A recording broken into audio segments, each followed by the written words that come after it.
और जोधपुर से इस वक्त की बड़ी खबर आपको बता रहे हैं। अनीता चौधरी हत्याकांड का ये पूरा मामला है।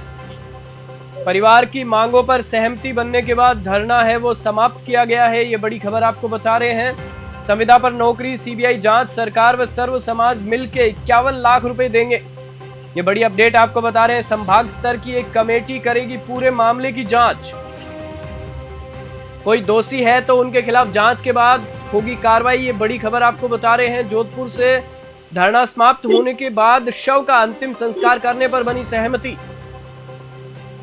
और इस खबर पर ज्यादा जानकारी के लिए हमारे संवाददाता जोधपुर से मनोहर सिंह हमारे साथ जुड़ चुके हैं। जी मनोहर, जिस प्रकार से इस पूरे हत्याकांड के मामले में सहमति बनी है, क्या कुछ कहेंगे इस पर?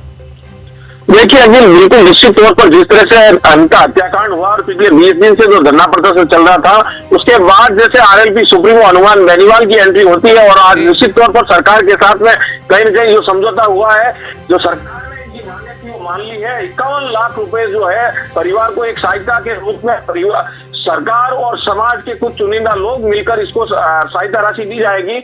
इसके साथ साथ एक संविदा पर नौकरी लगाई जाएगी और सीबीआई जांच, मेन जो मांग थी इनकी, जो सबसे बड़ी मांग थी, सीबीआई जांच करा के परिवार को न्याय दिलाया जाए, वो मांग भी मान ली है और आज ही अनुशंसा करने की बात हो गई है। और इसके साथ साथ जिस तरह से ये धरना प्रदर्शन चल रहा था और पहले दिन से मांग थी कि डीसीपी को हटाया जाए, डीसीपी विष्ट राजश्री राज वर्मा को लेकर बड़ी नाराजगी थी, तो उनकी यहाँ से रवानगी कर दी है और एसएचओ सरदारपुरा को भी लाइन हाजिर कर दिया है। जी अखिल जी मनोहर, मैं आपसे ये भी जानना चाहूंगा कि जिस प्रकार से जब कोई नेता आता है उसके बाद सरकार पूरा मामला संज्ञान में लेती है, उनकी मांगे मानती है, जबकि ये धरना कई दिनों से चल रहा था, उससे पहले सरकार किसी भी प्रकार का संज्ञान क्यों नहीं लेती है? देखिए अखिल, मैं ये भी बताना चाहूंगा, कुछ दिनों पहले, मतलब आज से करीब 4 दिन पहले जो ओसिया के विधायक है भैराराम शियोल, उन्होंने वार्ता की थी। उस टाइम ये भी स्पष्ट हो गया था कि करीब करीब इनकी मांगे मान ली गई थी, लेकिन जो डीसीपी वेस्ट को हटाने की बात हुई थी वो मांग कहीं न कहीं नहीं मानी। और आज जब कल हनुमान बेनीवाल की एंट्री हुई उसके बाद ये भी मांग मान ली है। तो यूं कहें कि कुल मिला के हनुमान बेनीवाल के आने के बाद में सरकार निश्चित तौर पर झुकी है और परिवार की जो मांगे थी उसको मान भी लिया है। जी और मनोहर, जिस प्रकार से जो पूरा हत्याकांड हुआ उसमें मुख्य आरोपी गुलामुद्दीन है, उसको गिरफ्तार किया गया, उसके पॉलीग्राफ टेस्ट की तैयारी की जा रही है, तो अब इसमें क्या कुछ पूरा निकलकर सामने आ सकता है इस पूरे घटनाक्रम में?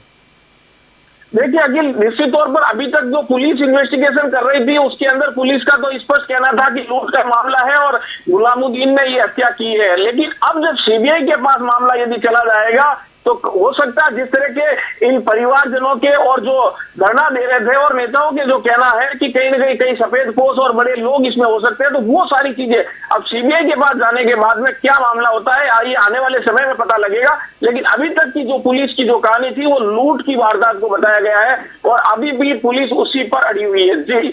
जी मनोहर, जिस प्रकार से देखिए आपने बताया कि पुलिस सिर्फ लूट की घटना को ही मान रही है, लेकिन लूट की घटना में किसी का कत्ल करके उसके टुकड़े करना ये एक छोटी बात नहीं है।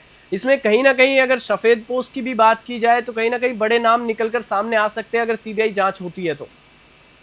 निश्चित तौर पर बड़े नाम आने की संभावना है। जिस तरह से हनुमान बेनीवाल ने ये स्पष्ट किया कि इसके अंदर कई जो सफेद पोश है, कई बड़े लोग हैं इस पूरे हत्याकांड में है और बहुरी हत्याकांड से भी बड़ा ये मामला है, ऐसा हनुमान बेनीवाल ने बताया है। तो निश्चित तौर पर जब सीबीआई जांच करेगी तो हो सकता है कई बड़े खुलासे देखने को मिले।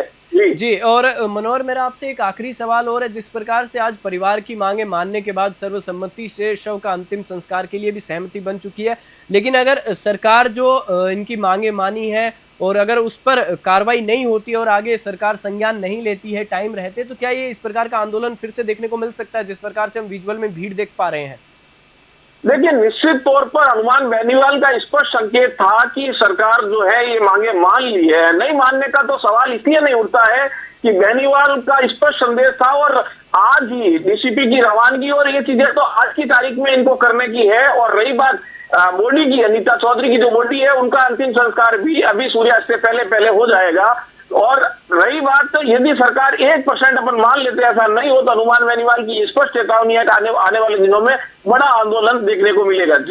जी चलिए, इस खबर पर जानकारी के लिए आपका बहुत बहुत धन्यवाद और जो भी अपडेट होगी हम आपसे लेंगे। फिलहाल के लिए आपका बहुत बहुत धन्यवाद। और जोधपुर से ये बड़ी खबर थी, जहां अनीता चौधरी हत्याकांड के मामले में परिवार की मांगों पर सहमति बनने के बाद धरना है वो समाप्त कर दिया गया और संविदा पर नौकरी, सीबीआई जांच, सरकार व सर्व समाज मिलके 51 लाख रुपए है वो परिवार को देंगे और संभाग स्तर की एक कमेटी है वो इस पूरे मामले की जांच करेगी और कोई दोषी है तो उसके खिलाफ जांच के बाद बड़ी कार्रवाई होने की भी संभावना है। और इसमें क्या कुछ निकलकर सामने आता है ये तो जांच के बाद ही स्पष्ट हो पाएगा। इस खास खबर में फिलहाल इतना ही। आप देखते रहिए न्यूज़ 20।